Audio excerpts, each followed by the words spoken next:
Je suis désolé de ne pas être présent, j'aurais préféré l'être, mais tant pis. Et donc, ce que je vais vous parler, c'est je vais parler des injections, des effets sur la mortalité toute cause, et en particulier les effets shedding, c'est-à-dire quand une personne est injectée et c'est quelqu'un à côté d'elle qui décède. J'ai fait ces analyses, une partie de ces analyses grâce à l'informaticien de Lyon, Patrice Caravel. Et il y a 1 mois et demi, j'avais déjà présenté des résultats préliminaires activés. J'ai aussi un canal YouTube où vous pouvez voir des vidéos qui parlent de ces choses et aussi un profil ResearchGate. Alors, un des problèmes qu'on a aujourd'hui, et c'est avant d'entrer dans le vif du sujet, c'est qu'il y a beaucoup de fausses nouvelles. Par exemple, on nous dit maintenant que cette année, les derniers mois, c'est l'hiver avec le plus de mortalité hivernale depuis très longtemps, en particulier dû à la grippe. Et si vous regardez la mortalité toute cause d'Euromomo pour 26 pays européens, en encadré rouge, vous voyez pour cette année, la mortalité, elle n'est pas spécialement forte, elle est plutôt faible par rapport aux années précédentes. Et donc, vous pouvez vous poser la question, est-ce que c'est Euromomo qui pique les résultats, ou est-ce que les journaux qui nous parlent d'une très forte mortalité grippale nous mentent pour nous pousser à la vaccination? Donc, les journaux, on sait qu'ils mentent, mais je sais aussi que Euromomo ment, puisque en 2022, la mortalité toute cause des enfants était qu'il y avait un excédent de presque 600 décès, c'est le graphique du haut. Par contre, 1 an plus tard, ou 2 ans plus, 3 ans plus tard, pardon, il y avait plus de surmortalité en 2021 telle qu'elle était publiée en 2024. Et là, aujourd'hui, 1 an plus tard, j'ai vu 25, on est à une sous-mortalité des enfants en 2021. Donc, ils ont changé les résultats. Donc, ça, c'est Euromomo. Vous pouvez avoir confiance en personne. C'est ça ce que je suis en train de vous dire. Et c'est pour ça que je fais tout le temps ce genre d'analyse, pour pouvoir vous dire, OK, au moins l'analyse, je l'ai faite, je suis honnête. Après, si les données sont quittées, je ne peux pas faire grand-chose. Mais parfois, je peux. Je vais vous donner quelques résultats de base. Ici, je vous montre l'excès en 2021 de mortalité toute cause par État des États-Unis et le nombre de rapports de décès dans le verse. Et vous voyez que c'est proportionnel, ce qui voudrait dire que l'excès de mortalité en 2021, le gros de l'excès de mortalité, c'était dû au vaccin, puisque c'était l'excès de mortalité dans le verse. Un autre phénomène, et là, ça s'est révélé faux, il y avait... Ok, donc je continue. Un autre phénomène, c'était une publication danoise, où ils avaient parlé de 3 types de lots, dont un avait une mortalité qui était en fait soi-disant de placebo, mais quand j'ai repris ces données, j'ai trouvé, c'est ce que vous allez voir ici, qu'en fait, les 3 groupes de l'eau étaient liés en fait à des intervalles de temps depuis l'injection, depuis leur utilisation. Les lots qu'on pensait avoir une faible mortalité, c'était simplement des lots récents où les données de mortalité n'avaient pas pu cumuler. Ça fait partie des résultats que j'ai eus. Mais je pense qu'il y a des différences entre les lots. Je pense pas que il doit y avoir des problèmes, mais il doit y avoir des lots plus toxiques et d'autres moins toxiques, mais je pense pas qu'il y ait de l'eau placebo. Et ça, c'est de façon générale ce que je peux vous dire. Il y avait des données de Nouvelle-Zélande, où on peut voir avec ces données-là, ce ne sont pas des données populationnelles, c'est vraiment par individu, et on voit que le taux de mortalité après la première injection est très fort. La ligne orange, c'est la normale, la mortalité normale, et la ligne bleue, c'est ce qu'on a observé. Donc, vous voyez beaucoup plus de mortalité, jusqu'à 7, 8, 10 fois plus de mortalité par rapport à la normale chez les gens injectés. pendant les premières semaines après l'injection. Mais après un peu plus de 6 mois, ça revient à la normale. Après 2 doses, vous voyez que c'est beaucoup plus et ça ne revient pas à la normale. La même chose après 3 doses. Un autre phénomène très important à se souvenir, qui va se relier au shedding, c'est que l'intervalle de temps qu'il y a entre la première et la deuxième dose, ou la deuxième et la troisième dose, pour les gens qui sont décédés après la troisième dose ou après la deuxième dose, par rapport à ceux qui ne sont pas décédés, en moyenne, les gens décédés avec des intervalles plus courts. Et en fait, plus les personnes décédées étaient jeunes, et plus l'intervalle était court. Et ce que ça nous suggère, c'est que les gens jeunes arrivent à rapidement se débarrasser d'une partie des toxines liées au vaccin. Mais si vraiment l'intervalle est trop court, alors elle risque de décéder.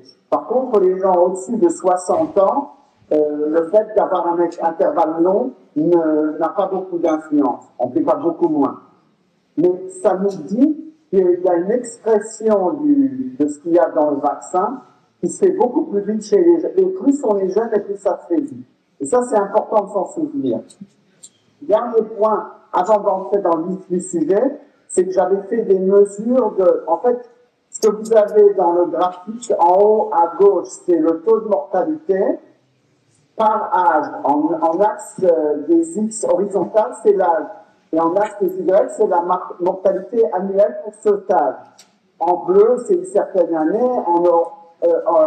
En orange, c'est la Nouvelle-Zélande. En bleu, c'est les USA. Et vous voyez que la mortalité augmente avec l'âge, c'est normal. Et l'exponent de cette ligne, elle, en fait, vous dit l'accélération de la mortalité avec l'âge. Et ce que vous voyez dans le graphique B en dessous, c'est que pour les gens non vaccinés en orange, cette augmentation de mortalité avec l'âge est relativement faible. C'est ce que vous voyez en orange. Par contre, en bleu, c'est pour les gens vaccinés. Et bien, vous voyez que c'est beaucoup plus rapide. Il y a une accélération de la mortalité chez les vaccinés par rapport aux non vaccinés. Et ça, c'est avec des données de Nouvelle-Zélande, que j'ai pu plus ou moins confirmer avec des données européennes. Les données normales que je prends, ce sont des données d'Euromomo, où je compare différents pays. Vous avez ici, chaque point dans ces différents graphiques, c'est un pays. Vous avez par exemple la Belgique, vous avez plus important le Luxembourg, etc. Et d'autres pays beaucoup moins importants comme la France ou l'Allemagne. Et en axe des X, vous avez le pourcentage de gens vaccinés pour une semaine précise. Et puis en axe des Y, l'excès de mortalité pour une autre semaine très précise. Et vous voyez ici que c'est pour un certain âge, et vous voyez une corrélation positive. Et ça, c'est ce qui nous intéresse ici. Quand vous faites cette analyse pour toutes sortes de groupes d'âge, vous allez trouver qu'il y a des périodes où la vaccination va augmenter la mortalité et d'autres pas. Mais pour les gens de 0 à 14 ans qui n'étaient pas vaccinés à l'époque en 2021, les injections augmentent la mortalité. Qu'est-ce que ça veut dire? Ça veut dire que ici, si vous regardez le graphique, en haut à gauche du panneau que vous voyez, vous avez la mortalité du groupe d'âge 0-14 ans et ses corrélations avec les injections, les taux d'injection des gens adultes. Donc, les 0-14 ans ne sont pas injectés. Et en axe des X, l'axe horizontal, c'est le temps depuis l'injection des gens adultes. Et ce que vous voyez, et en jaune, ce sont les corrélations positives, et en bleu, les corrélations négatives. Positives, plus on a injecté les adultes, plus les jeunes mouraient, et en bleu, plus on a injecté les adultes, et moins les jeunes mouraient. Donc vous voyez un très fort effet d'augmentation de la mortalité des enfants, proportionnel à la vaccination des adultes. C'est ce que j'avais trouvé en début 2021 et je l'ai raconté depuis 5 ans. Après, pour les autres âges, vous voyez au début, dans ces données-ci, une période protectrice bleue, mais après des périodes jaunes. Et ça, c'est la base sur laquelle je me suis basé pour dire qu'il y a du shedding, parce que les jeunes n'étaient pas vaccinés. Or, leur mortalité était proportionnelle en 2021 avec les injections des adultes. Donc, on va maintenant refaire ces analyses 4 ou 5 ans plus tard, non, 4 ans plus tard. Et ce qu'on va avoir, ce sont, si vous regardez le tableau que vous avez ici, regardez le tableau du bas, c'est le plus intéressant ici. En chaque ligne ici, c'est l'effet des injections des 0,4 ans, des 5, 9 ans, des 10, 14 ans, etc. Donc, les injections de différentes tranches d'âge. Parce que 4 ans plus tard, en fin 2024, j'ai pour 10 classes d'âge le taux d'injection pour chaque semaine depuis 2021. Et j'ai aussi le taux de mortalité toute cause pour différents pays toujours, pour les 10 classes d'âge. Et je vais regarder les corrélations positives. Toutes les corrélations positives significatives que j'observe. Et donc, pour la mortalité des petits de 0 à 4 ans, c'est la première colonne que vous voyez ici, et sa corrélation avec les injections du même âge, de l'âge au-dessus 5-9 ans, 10-14 ans, etc. Ce sont donc les injections que vous avez dans la colonne avant les corrélations avec les mortalités des 0,4 ans. Ce que vous voyez, c'est que, en fait, les injections des plus de 80 ans, ce que j'ai appelé injection 84, donnent beaucoup de corrélations positives avec la mortalité des 0,2 ans. Donc ça, c'est ce que j'appelle un effet shedding. J'espère que c'est clair. Maintenant, la diagonale de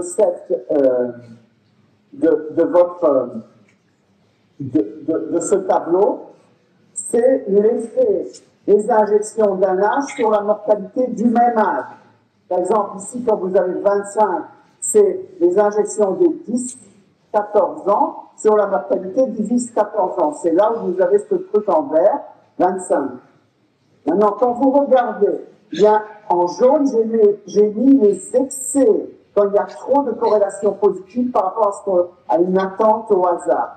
Et ça, vous voyez qu'il y en a particulièrement beaucoup pour les injections des ados par rapport aux mortalités de tous les âges. Les injections des 10-14 ans et les injections des 15-17 ans, ainsi augmentent la mortalité de presque tous les âges, donc beaucoup de jaune. Et c'est ça ce que j'appelle l'effet shedding. Et en fait, ce sont surtout les ados, les injections des ados qui vont tuer un peu tout le monde autour d'eux, quel que soit leur âge, y compris eux-mêmes. Et c'est là-dessus que je me base pour vous dire qu'il y a de l'effet shedding. Ensuite, quand se trouvent ces effets, quand est-ce que je les trouve? Je vais les trouver, le 1 ici, c'est-à-dire la ligne horizontale, c'est l'attente du nombre d'effets shedding détectés par la méthode que je viens de vous montrer dans la matrice précédente. Et en axe horizontal, donc la ligne bleue, c'est le nombre observé que j'ai. Et donc, ce que vous allez avoir, c'est que vous avez plus d'effets shedding que l'attente jusqu'à 100 semaines après la première dose, 2 ans plus tard. Et après, il y en a encore, mais c'est déjà plus sporadique, il y en a moins que l'attente. Ça ne veut pas dire que l'effet shedding a disparu jusqu'à 200 semaines plus tard, 4 ans après l'injection, mais il y en a relativement peu. Donc là, j'ai une information à vous dire, c'est que le shedding continue certainement pendant 2 ans, mais même après, c'est simplement plus rare. Ça se raréfie avec le temps. C'est déjà une bonne nouvelle, ça se raréfie. Mais ça existe toujours. Donc dans 1 an, dans 2 ans, je pourrais vous dire si je vois encore cet effet. Donc, un autre phénomène que j'ai pu voir, c'est que donc j'ai des associations entre le nombre de morts et le nombre d'injections. Et j'ai certaines corrélations où c'est entre les injections d'un âge et la mortalité d'un autre âge. Et aussi des cas où j'ai quand même des effets de l'injection d'un âge sur la mortalité du même âge. Et dans ces cas-là, on voit que l'association, quand la mortalité et l'injection, ce sont des âges différents, l'association se fait d'après une loi linéaire.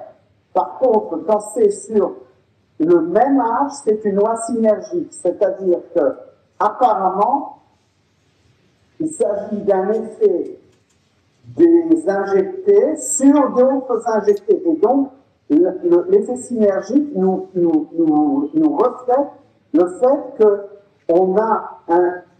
la dose injectée, elle joue deux fois. Elle joue en tant qu'excréteur, donc shader, et aussi récepteur du shading. C'est-à-dire que le gros de la mortalité due au shading semble lié à des morts de gens qui sont eux-mêmes injectés.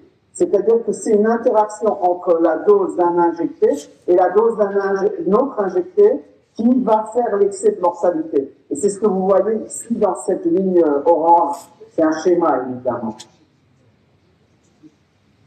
Ensuite, et c'est après ça, bientôt je pourrai vous laisser la parole, je me suis intéressé au cancer. Donc, de façon générale, le taux de mortalité en 2021 dans différents pays, de tous les cancers réunis ensemble, et c'est ce que vous avez dans la figure de gauche, et il s'agit de la mortalité pour toutes les femmes due au cancer par rapport au taux d'injection des 10-14 ans, sans séparer les sexes ici, parce que je n'ai pas cette information, jusqu'à mi-2021. Et en fait, ce que vous voyez, c'est que plus on a injecté les ados de 10-14 ans dans un pays, et plus les femmes décèdent en 2021, et donc c'est proportionnel. Et ça ressemblerait fortement à un effet shading, parce que la plupart des décès de cancer sont après 20 ans, et même plutôt plus tard que ça, et ce sont les injections des ados de 10-14 ans qui sont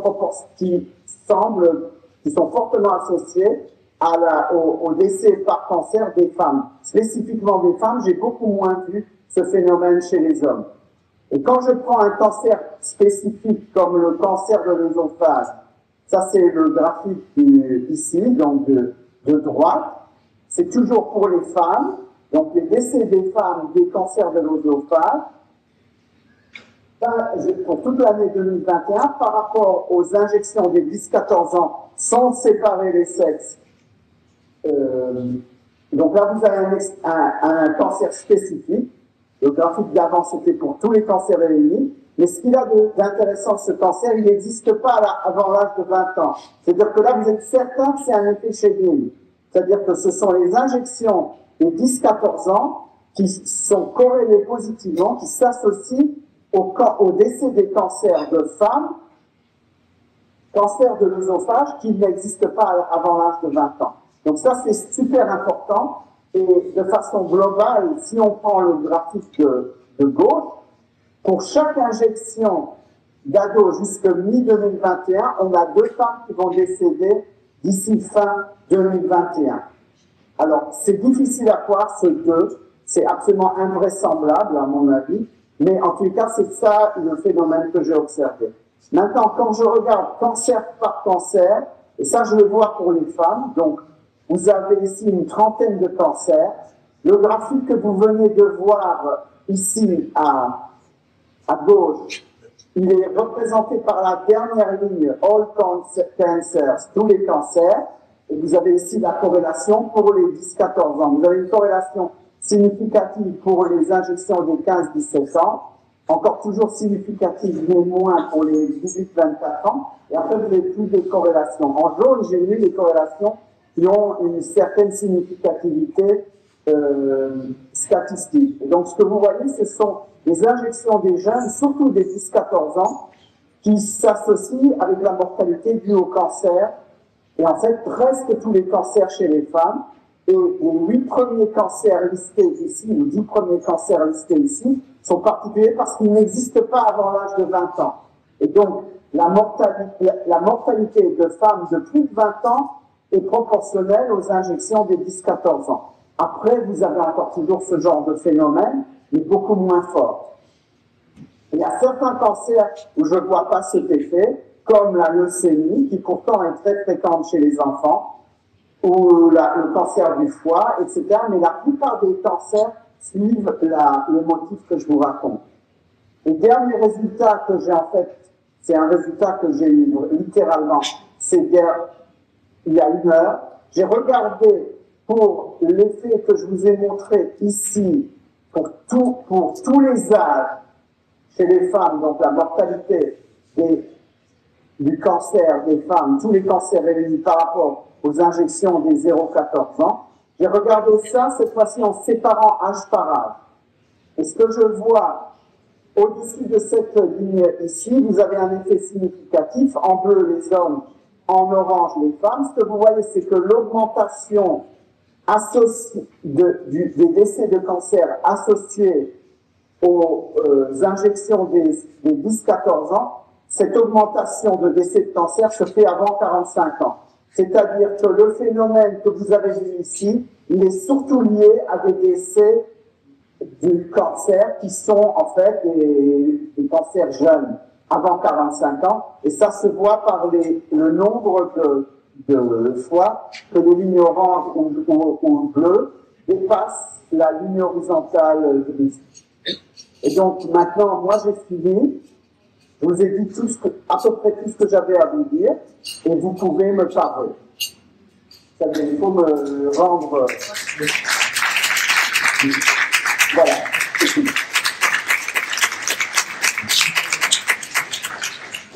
Ok, ben alors bonne soirée et merci.